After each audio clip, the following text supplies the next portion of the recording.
जय सच्चिदानंद सबको। राम राम। एक दो भाई थे। एक आस्था में और एक आस्तिक था, और एक आस्था वाला था जो कि भगवान की पूजा पाठ सत्संग वगैरह किया करता था। और दूसरा भाई जो था वो शराबी था, न भगवान की पूजा करता था न कुछ भी नहीं करता था। तो उसका बड़ा भाई जो था वो सत्संग वगैरह करता था। एक दिन उसको ज़बरदस्ती लेके गया सत्संग में, बोला आज चल तुझे सत्संग ले चलता हूँ तो तेरा पीना उना छूट जाएगा और कुछ तो दिमाग में सत्संग आएगा तो कुछ सुधर जाएगा।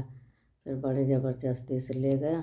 कहने सुनने पे गया तो जाते जाते उसको रास्ते में एक खजाना मिला, छोटी सी पोटली।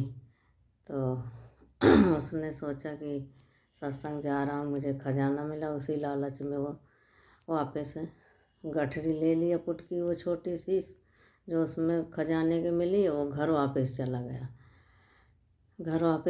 सत्संग गया ही नहीं। और दूसरा बड़ा भाई जो सत्संग करता था वो जा रहा था, उसको रास्ते में एक कील चुभ गई और किसी तरह पैर में कील चुभ जो गई तो निकाल के वो अपने गुरु के यहाँ सत्संग में आश्रम में पहुँचा। तो वहाँ सत्संग वगैरह सुना, भजन कीर्तन हुआ, सत्संग हुआ, सब कुछ हुआ। उसको सुनने के बाद अपने गुरुदेव से कहता है कि गुरुदेव हम एक बात आपसे पूछना चाहते हैं। गुरुदेव कहते हैं पूछो बेटा, जो पूछोगे हम बताएंगे। तो शिष्य बहुत भक्त था अपने गुरु का। शिष्य बोला कि मेरा छोटा भाई तो बहुत नास्तिक है, कभी जुआ शराबी खेलता, कभी भजन भगवान का नहीं करता, सत्संग नहीं जाता। तो रास्ते में आज उसको ज़बरदस्ती लेके आ रहे थे।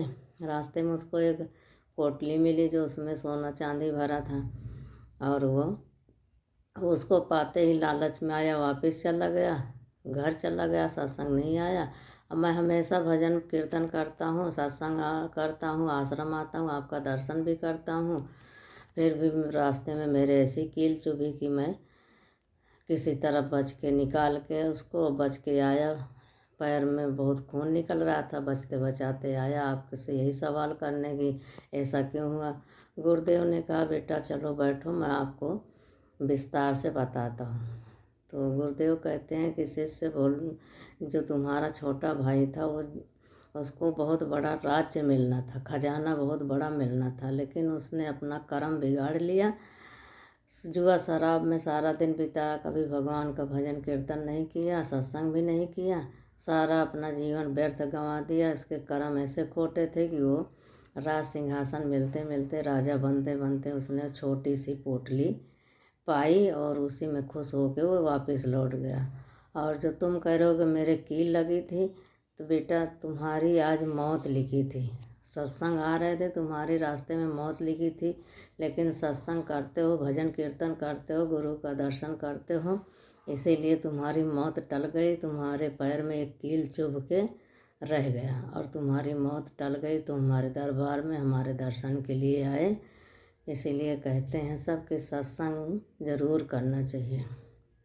सत्संग में वो ज्ञान मिलता है जो बाहर कहीं नहीं मिलता, ना घर में मिलता है, ना यारी दोस्ती में।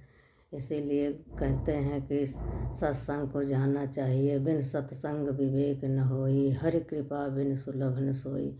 जब तक भगवान कृपा नहीं करते हैं तब तक सत्संग नहीं मिलता है, और जब तक सत्संग नहीं मिलता है तब तक ज्ञान नहीं होता। इसीलिए सभी प्राणियों को चाहिए, छोटे बड़े बच्चे बूढ़े सबको सत्संग करना चाहिए और गुरु जीवन में ज़रूर धारण करना चाहिए। गुरु के ज्ञान बिना ये संसार अधूरा है और ये जीवन भी अधूरा है। इसीलिए अच्छे गुरु बनाओ और उनकी आज्ञा में के अनुसार रहो, सत्संग करो, भजन कीर्तन करो और अपना अच्छा जीवन व्यतीत करो। जय सच्चिदानंद, जय गुरुदेव, हर हर महादेव, शंभु काशी विश्वनाथ गंगे।